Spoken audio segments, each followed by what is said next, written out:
Hello दोस्तों, free classes में आप सभी का फिर से स्वागत है। आज हम प्रश्नावली 12.3 के प्रश्नों को देखेंगे। ठीक है, तो हमारा पहला प्रश्न है कि यदि 7 मीटर कपड़ा का मूल्य 1470 रुपये हो तो 5 मीटर कपड़े का मूल्य ज्ञात कीजिए। ठीक है, तो ये इस प्रश्न में सॉल्व करना है। तो इस प्रश्न को सॉल्व करने का विधि जो होता है उसे एकिक विधि कहते हैं। क्या? एकिक विधि, एकिक विधि कहते हैं। ठीक है, अब एकिक विधि क्या है तो इसको हम पहले जान लेते हैं। ठीक है, एकिक विधि होता है कि जब हम किसी प्रश्न के इकाई मान को निकालते हैं, उसके बाद जितना इकाई का मान निकालना हो उसको निकालते हैं, उसे एकिक विधि कहते हैं। एकिक विधि कहते हैं। अब जैसे इसको समझते हैं एग्जाम्पल से। जैसे मान लीजिए हमको किसी ने कहा कि दो कलम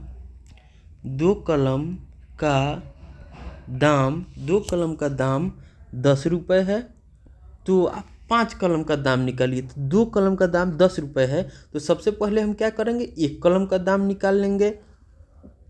अब देखिए 2 कलम का दाम 10 रुपये, तो 1 कलम का दाम क्या हो जाएगा, 10 में 2 से भाग दे देंगे तो हमको क्या आ जाएगा, 5 रुपये।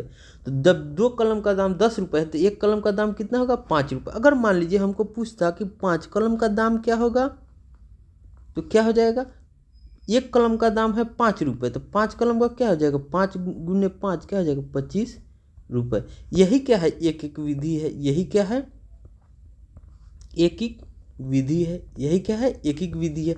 क्यों? क्योंकि पहले हमने क्या किया है, 2 कलम का दाम दिया था तो क्या किया है, इकाई कलम का दाम निकाले हैं, मतलब 1 का निकाले, एक का हम मान निकालने हैं कि कितना है। ठीक है, उसके बाद जितना हमको प्रश्न पूछा है कि 5 कलम का निकालना है, तो हमने क्या किया है, इकाई कलम का दाम निकालने के बाद उसमें मल्टीप्लाई कर दिए, गुना कर दिए हैं, तो हमारा जो वैल्यू आया है, ठीक है, इसी को हम लोग क्या कहते हैं, एकिक विधि कहते हैं। ठीक है, अब हम प्रश्नों को देखेंगे और समझेंगे।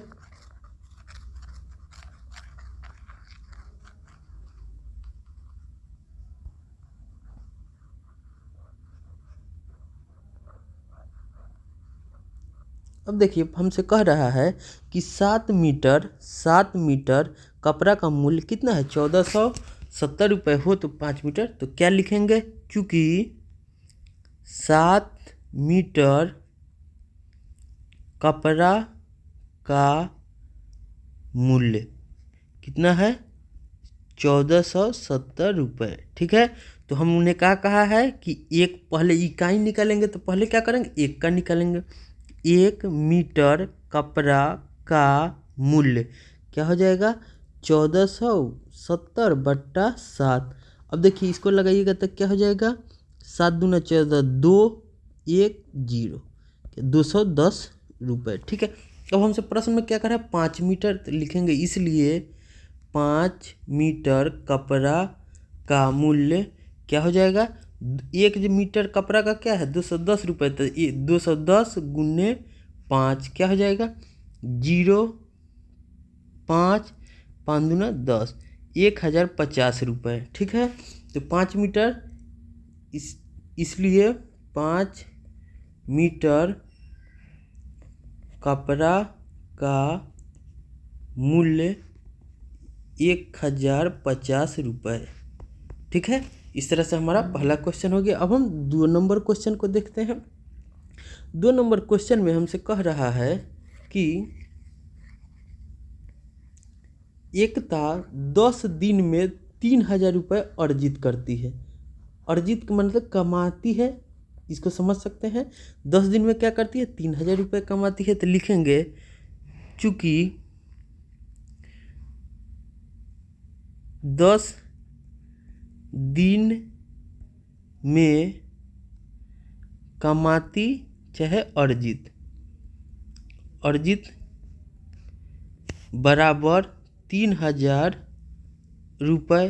तो हमसे बोल रहा है कि 30 दिन में, अब 10 दिन में इतना कमाती है, तो हमने क्या कहा था कि सबसे पहले इकाई निकालेंगे। तो एक दिन में कितना अर्जित करती है, एक दिन में कितना अर्जित करती है, 3000 बट्टा 10, 1 जीरो से 1 जीरो कट के कितना होगा, 300 रुपये।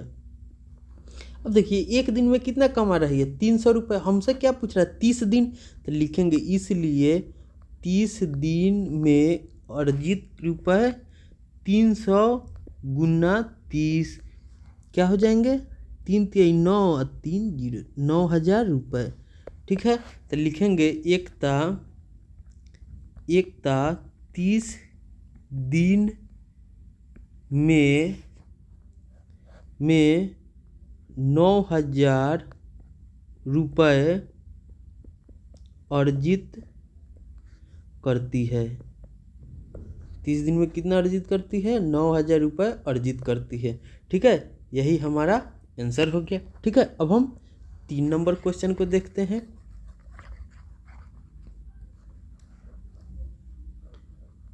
3 नंबर क्वेश्चन में हमसे कह रहा है कि यदि पिछले 3 दिन में 276 मिलीमीटर, इसको क्या कहें, मिलीमीटर वर्षा होती है, तो एक सप्ताह में कितनी सेंटीमीटर वर्षा होगी। ठीक है, अब यहाँ देखिए हमसे क्या पूछ रहा है, सेंटीमीटर में, यहाँ क्या दिया हुआ है, मिलीमीटर में। तो हम क्या करेंगे, मिलीमीटर को सेंटीमीटर में पहले बदलेंगे। क्या करेंगे, मिलीमीटर को सेंटीमीटर में पहले बदल लेंगे। तो हम क्या जानते हैं कि 1 सेंटीमीटर बराबर 110 मिलीमीटर।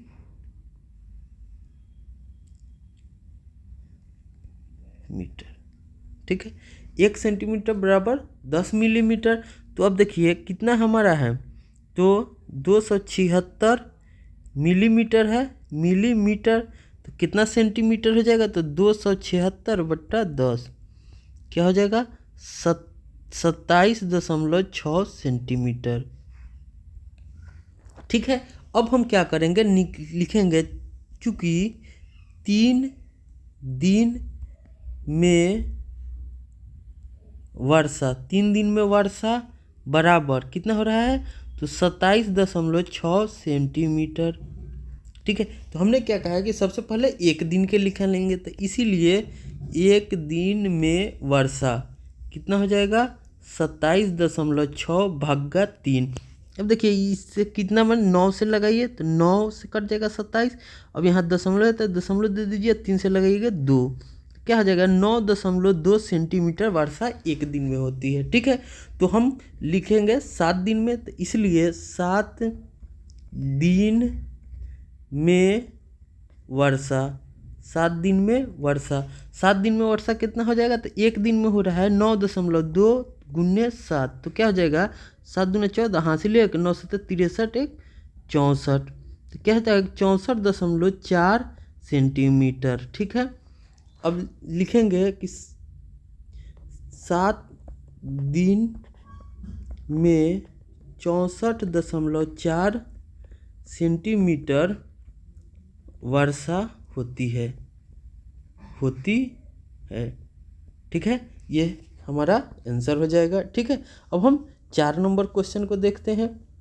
हमसे 4 नंबर क्वेश्चन में कह रहा है कि 5 किग्रा गेहूं का मूल्य 91.50 रुपये है। ठीक है, तो 8 किग्रा गेहूं का मूल्य क्या होगा। ठीक है, अब देखिए 5 केजी है, तो लिखेंगे चूँकि 5 किग्रा गेहूं का मूल्य, अब 5 केजी गेहूं का मूल्य कितना है, तो 91.50 पैसा। ठीक है, तो हमने बताया कि सबसे पहले क्या करना है, सबसे पहले 1 का निकालना है। तो 1 केजी गेहूं का मूल्य कितना हो जाएगा 91.50/5। अब इसको भाग दीजिएगा तो कितना हो जाएगा, एक मरतबे लगाइएगा, 4 41 8 5 40 015.30 रुपये। ठीक है, कितना आया 18.30 आ गए। ठीक है, तो इसीलिए कितना कह रहा है 1 kg 8 kg 8 किग्रा लिखिए, किग्रा गेहूं का मूल्य क्या हो जाएगा 18.30 गुना 8 क्या हो जाएगा 0। देखिए 8 3 24 के 4 हासिल 2 अंक के बाद दशमलव है तो यहाँ दशमलव दे देंगे। 8 64 है 2 66 हासिल 6 8 6 14। ठीक है, अब हमारा क्या हो गया 146.40। ठीक है, तो लिखेंगे इसलिए 8 किग्रा गेहूं का मूल्य 8 kg गेहूं का मूल्य 146.40 हैं। ठीक है, यही हमारा आंसर हो गया। अब हम बी को देख रहे हैं, बी में क्या कर रहा है 183 रुपये में कितना गेहूं खरीदा जा सकता है। ठीक है, अब देखिए हमारा कितना आया है 1 kg गेहूं का मूल्य 18.30 रुपये। तो लिखेंगे चूँकि 18.30 रुपये में गेहूं कितना 1 kg 1 किग्रा तो कितना रुपए दिए, इसलिए 183 में गेहूं क्या हो जाएगा, तो पहले 1 रुपये में निकाल लेंगे, 1 रुपये में क्योंकि एक एक निकालना है तो 1 रुपये में हमारा कितना गेहूं आएगा, तो एक में 18.30 से भाग दे देंगे। ठीक है, तो हमारा क्या गया 1 में, देखिए 1 में निकालेंगे 1 रुपये में कितना गेहूं आ जाएगा, 1/18.30 kg किग्रा। ठीक है, तो हमको कितना कह रहा है 183 रुपये में गेहूं क्या हो जाएगा 1/18.30 गुना 183। ठीक है, अब देखिए यहाँ क्या है दशमलव है। ठीक है, दशमलव है तो इसका मतलब ये हटेगा तो नीचे कितना आ जाएगा 100 आ जाएगा। 1 0 से 1 0 काट दिए, अब हमारा क्या आ जाएगा 1/83 गुना 1/83 और ये 10 नीचे है तो यहाँ आ जाएगा ऊपर में। ठीक है, 183 से ये काट दीजिए, कितना है 10 kg किग्रा। ठीक है, तो हमारा बी का आंसर क्या हो जाएगा 10 किग्रा। तो अब क्या लिखेंगे 183 रुपये में 10 किग्रा गेहूं मिलेगा। ठीक है, तो 183 रुपये में हमारा कितना गेहूं मिल रहा है 10 kg मिल रहा है। ठीक है, अब हम आगे देखते हैं।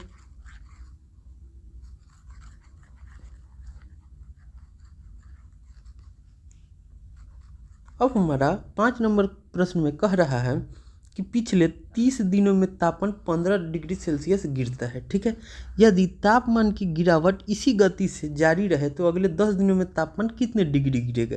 ठीक है, तो क्या करेंगे लिखेंगे चूँकि 30 दिन में तापमान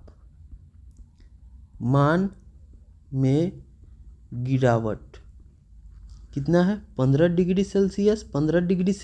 ठीक है, तो पहले क्या करेंगे 1 दिन में निकालेंगे, 1 दिन में तापमान में गिरावट कितना हो जाएगा 15 डिग्री सेल्सियस का 30 दिन ये कट जाएगा तो कितना है 1/2 डिग्री सेल्सियस, मैंने कितना घट गिर रहा है आधा, यानी आधा डिग्री सेल्सियस 1 दिन में गिर रहा है। तो हमसे क्या पूछ रहा है 10 दिन में, तो 10 दिन में तापमान में गिरावट क्या हो जाएगा 0.5 कहिए गुना 10, तो कितना हो जाएगा, इसको 10 इस दशमलव हटा के यहाँ 10, ये 10 से ये 10 क्या हो गया 5 डिग्री सेल्सियस ठीक है। या 1/2 गुने 10 कर दीजिए, इससे कट जाइएगा 5 डिग्री सेल्सियस, इससे भी आ जाएगा। तो इसको आधा बोलिए 1/2 बोलिए, बात दोनों सेम है, ठीक है। तो हम क्या लिखेंगे, अगले 10 दिन में तापमान में गिरावट कितना होगा, 5 डिग्री सेल्सियस होगा, ठीक है। अब हम 6 नंबर क्वेश्चन को देखते हैं। अब देखिए 6 नंबर में कह रहा है कि साइना 3 महीने का किराया 15,000 रुपये देती है। 3 महीने का किराया साइना कितना दे रही है, 15,000।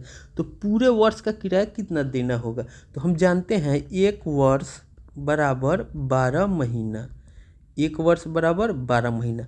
अब देखिए 3 महीने में कितना दे रहा है, 15,000। तो हम 1 महीने का किराया जब निकाल लेंगे तो हमको पता चल जाएगा कि 12 महीने में हमें कितना देना होगा, ठीक है। तो लिखेंगे 3 महीने का किराया।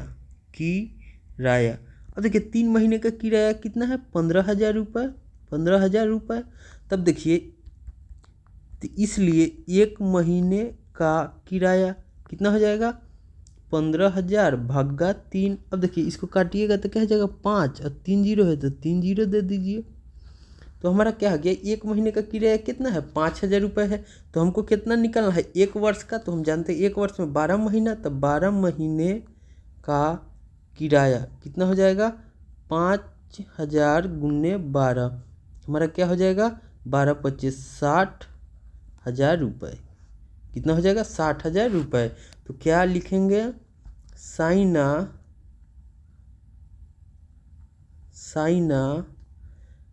1 वर्ष में 60,000 रुपये किराया भरेगी। कितना भरेगी, 60,000 रुपये भरेगी, ठीक है। अब हम 7 नंबर क्वेश्चन को देखते हैं। 7 नंबर क्वेश्चन हमसे क्या कह रहा है, 7 नंबर क्वेश्चन में कह रहा है कि 4 दर्जन केले का मूल्य 180 रुपये है। 4 दर्जन केले का मूल्य क्या है, 180 रुपये है। तो 90 रुपये में कितने केले खरीदे जा सकते हैं। अब देखिए जान लेते हैं, एक दर्जन बराबर 12 पीस। 1 दर्जन में कितने केले होते हैं, तो 12 केले होते हैं, ठीक है। तो हमसे क्या कह रहा है, 4 दर्जन, तो क्या हो जाएंगे, 12 चौका 48 केले हो जाएंगे, 48 केले, ठीक है। अब देखिए हम क्या है, 180 रुपये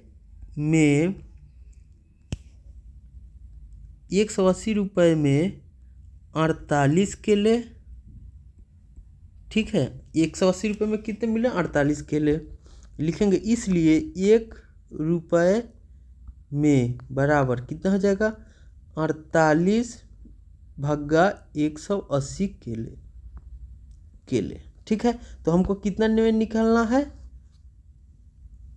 90 रुपये में। तो 90 रुपये में कितना हो जाएगा, 48 बट्टा 180 गुना 90, ठीक है। अब देखिए 1 जीरो से 1 जीरो काट दीजिए, ये 9 से ये कट जाएगा 2 मरतबे, ये 2 से इसको काट दीजिएगा 24।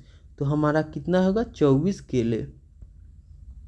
24 केले। और हम जानते हैं कि 24 केले मतलब 24 केले बराबर 2 दर्जन। 24 केले बराबर 2 दर्जन, ठीक है। तो लिखेंगे इसलिए 90 रुपये में 24 केले अर्थात 2 दर्जन केले खरीदे जा सकते हैं। कितने केले खरीदे जा सकते हैं, 2 दर्जन केले खरीदे जा सकते हैं, या 24 केले खरीदे जा सकते हैं, ठीक है। अब हम क्वेश्चन नंबर 8 को देखते हैं। अब क्वेश्चन नंबर 8 में हमसे कह रहा है कि 72 पुस्तकों का भार 9 kg है। 90 kg 9 किग्रा है, किग्रा का मतलब केजी, ठीक है। तो 72 पुस्तकों का भार कितना है, 9। तो ऐसी 40 पुस्तकों का भार। तो देखिए लिखेंगे 72 पुस्तकों का भार कितना है, 9 किग्रा है, 9 किग्रा, ठीक है। तो हमको एक पुस्तक का भार निकाल लेंगे। एक पुस्तक का भार क्या हो जाएगा, 9/72 किग्रा। ठीक है। तो हमको कितना, तो इसलिए कितना का निकालना है, 40 का। तो 40 पुस्तकों का भार क्या हो जाएगा, 9/72 गुने 40। अब देखिए इसको काटिएगा 9 से, तो ये 8 से कट जाएगा, 9×8 = 72। अब ये 8 से ये काटिएगा तो कितना, 5 मरतब कट जाएगा, तो क्या हो जाएगा, 5 किग्रा। ठीक है। तो लिखेंगे, इसलिए 40 पुस्तकों का भार 5 किग्रा होगा। कितना होगा, 5 किग्रा होगा। ठीक है। अब हम 9 नंबर क्वेश्चन को देखते हैं।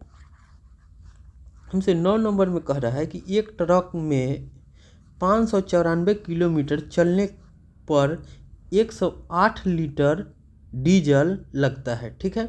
तो 1650 किलोमीटर या 1650 किलोमीटर की दूरी तय करने में कितना डीजल लगेगा। ठीक है। तो लिखेंगे, चूँकि 594 किलोमीटर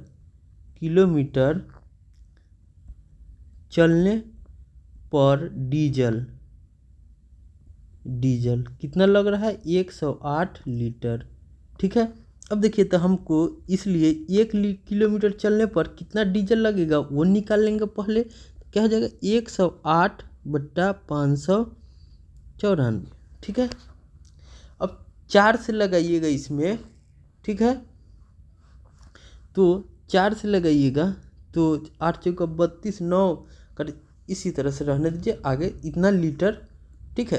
अब लास्ट में, तो इसीलिए हमसे कितना पूछ रहा है, 1650 किलोमीटर चलने पर डीजल कितना हो जाएगा, 108/594 गुने 1650। ठीक है। अब इसको काटेंगे। अब देखिए, इसको हम 5 से लगाएंगे, 3 से, तो अच्छा पहले 6 से, 3 से देखिए, 2 ही से काटते हैं, तो ये 2 से कितना हो जाएगा, 59। ये 2 से कितना हो जाएगा, 2, 9, 18, 7। ठीक है। 19 दिया। अब इसको देखिए 5 से लगाइएगा, तो ये कट जाएगा, इस कट जाएगा, 3, 9, 27, 5, 9, 27, 5, 15। ठीक है। अब इसको देखिए, ये कितना से कटेगा, इसको भाग दीजिएगा, तो 3 से 15, 3 से कटेगा, तो ये हो जाएगा 5 × 15, 5 × 15, 50। ये 3 से काटिएगा तो 7, 9, 27, और ये 9, 27, 27, 9, 27, 99। ठीक है। अब 99 है, ये 3 से कट जाएगा। ठीक है। 3 से काटिएगा तो हमारा क्या आ जाएगा, 0, 0। ठीक है। तो इस तरह से आप कैलकुलेशन कीजिएगा, आंसर जो है 300 लीटर हमारा आ जाएगा। कितना आ जाएगा, इससे ये कट जाएगा, तो हमारा क्या आ गया, 300 लीटर। ठीक है। अब हम आगे देखते हैं, 1600 किलोमीटर में कितना डीजल लगेगा, तो 300 लीटर लगेगा। ठीक है। अब हम आगे 10 नंबर क्वेश्चन को देखते हैं। तो हमसे 10 नंबर में कह रहा है कि राजू ने 150 रुपये में 10 पेन और मनीष ने 84 7 पेन खरीदे। ज्ञात कीजिए किसने पेन सस्ते में खरीदे। ठीक है। अब देखिए, राजू लिखेंगे राजू। ठीक है। अब देखिए, राजू कितना में खरीदा, तो चूँकि 150 रुपये में बराबर 10 पेन। ठीक है। तो 1 रुपये में क्या हो जाएगा, 10 पेन बटा 150 रुपये, तो क्या हो जाएगा हमारा 1/15। तो हमारा क्या हो जाएगा, इसलिए 1 पेन का मूल्य, 1 पेन का मूल्य क्या हो जाएगा, 15 रुपये। ठीक है। अब हम इधर लिखेंगे अनूप। मनीष, क्या मनीष, मनीष कितना, तो लिखेंगे चूँकि 7 पेन का दाम कितना है 84 रुपये, लिखेंगे इसलिए 1 पेन का दाम क्या हो जाएगा 84/7, कितना हो जाएगा 12 सत्ते 84, तो हमारा क्या हो जाएगा 12 रुपये। अब देखिए राजू एक कलम कितना में खरीद रहा है 15 रुपये में, और मनीष एक कलम कितना में खरीद रहा है 12 रुपये में, तो कौन सा ज़्यादा है राजू। ठीक है, तो हमसे क्या पूछ रहा है कि ज्ञात कीजिए किसने सस्ते पेन खरीदे, तो मनीष ने। किसने खरीदे, मनीष ने, मनीष ने।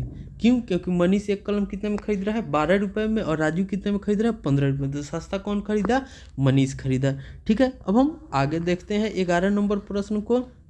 11 नंबर प्रश्न में हमसे कह रहा है कि अनीस ने 6 ओवर में 42 रन बनाए और अनूप ने 7 ओवर में 63 रन बनाए। ठीक है, तो 7 ओवर में कितना बनाए 63 रन बनाए, और अनीस ने 6 ओवर में 42 रन बनाए। तो कह रहा है कि 1 ओवर में किसने अधिक रन बनाए, 1 ओवर में क्या किसने अधिक रन बनाए वो हमको ज्ञात करना है। ठीक है, तो अब देखिए अनीस ने, तो कहेंगे 42 6 ओवर में रन, 6 ओवर में रन कितना है 42 रन। ठीक है, तो 1 ओवर में रन क्या हो जाएगा 42/6, हमारा क्या हो जाएगा 7 रन, क्या हो गया 7 रन। अब देखिए अनीस इतना, अब अनूप को देखिए, तो चूँकि 7 ओवर में रन कितना 63, तो इसीलिए 1 ओवर में रन कितना हो जाएगा 63/7, तो हमारा क्या हो गया 9 रन। अब देखिए अनीस जो है, अनीस 1 ओवर में कितना रन मार रहा है 7 रन मार रहा है। ठीक है, और जो अनूप है 1 ओवर में कितना रन मार रहा है 9 रन मार रहा है। ठीक है, अब देखिए अनीस जो है कि 1 ओवर में 7 रन मारा, अनूप 1 ओवर में 9 रन मारा, तो पूछ रहा है कि 1 ओवर में किसने अधिक रन मारा, तो अनूप ने अधिक रन मारा। अनूप ने 1 ओवर में, अनूप ने 1 ओवर में अधिक रन मारता है, अधिक रन मारता है। ठीक है, यही हमारा आंसर हो गया। इस तरह से हमारा प्रश्नावली 12.3 समाप्त हो गया। ठीक है, मिलते हैं अगले वीडियो में, तब तक के लिए बाय।